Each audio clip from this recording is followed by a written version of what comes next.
for all you readers out there, here's the video that I wish I could send to my 28-year-old self. And it's about how I annotate books now and keep my notes in them.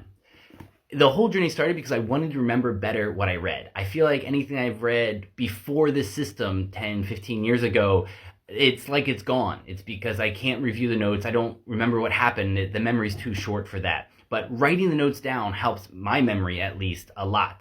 But if it's covered in notes and highlighters and markers and stuff, it makes it really hard to read. And I don't want to do that to the next person. I want to die and leave a book that's going to be annoying for the next person to read. So I came up with a system about leaving my notes in the back. I mean, it's pretty straightforward, really. But the first thing I'd always recommend is write down where you found the book, because that part's fun and it's easy to forget. You know, what's happening in your life at that point. It can be a little walk down memory lane as well. And then once you finally start to be able to read it, then when you get to a place that you know, just leave a tiny little caret mark like that, just to show what line you're referring to, so you don't have to scan all the lines when you go back to see what the note was about.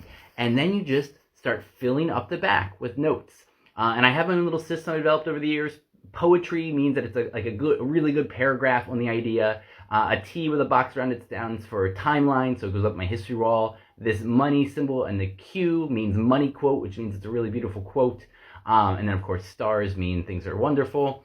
And so this makes it so much easier. It's helpful for fiction. It's really helpful for nonfiction. I got a lot of research books here that are filled to the brim. And I also, for a year or two, I was using notebooks, but notebooks are no good. They get separated from the books, and if you try to put the paper in here, it's not good for the books. The only other thing I would say is keep using the white spaces in the back. When you start writing in the front, it makes it much harder to go back and forth and make the notes, and also you're quicker to run out of room. So I just keep filling this up. And the fun thing that happened in this book that had never happened before is there's so many notes in this Kessler book that I had to go through all these different white pages. And so I got to this white page at 470, and I was actually taking notes on the page 470 right here where it happened. So the reading from the front lined up with the annotations from the back for the first time ever in my reading history, and I'm annotating on the page that I'm reading. So that was kind of fun. The only other advice I would have is for things like folktale collections or anything with a whole bunch of short pieces all on top of each other, maybe nonfiction essays as well, I think the best thing you do, instead of putting it in the back, is to use a table of contents.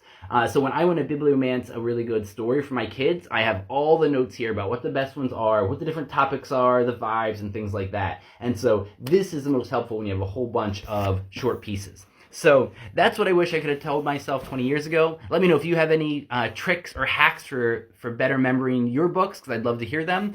And happy reading!